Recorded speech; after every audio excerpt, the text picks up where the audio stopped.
粉丝网友们，我养的那2只小文鸟又开始下蛋了，母鸟正在孵着鸟蛋呢，2只都跑到鸟窝里面去了，公鸟也在里面，母鸟也在里面。我发现文鸟孵蛋，它是公母轮着孵的，不像牡丹就完全是母鸟孵，公鸟不管。我发现它们孵蛋是这样子孵的，大部分时间都是母鸟在孵，但是母鸟出来吃东西了，公鸟就会进去孵着，轮班孵的。母鸟吃饱之后，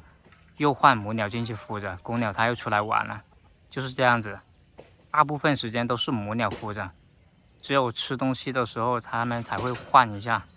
还有我打水给它们洗澡的时候，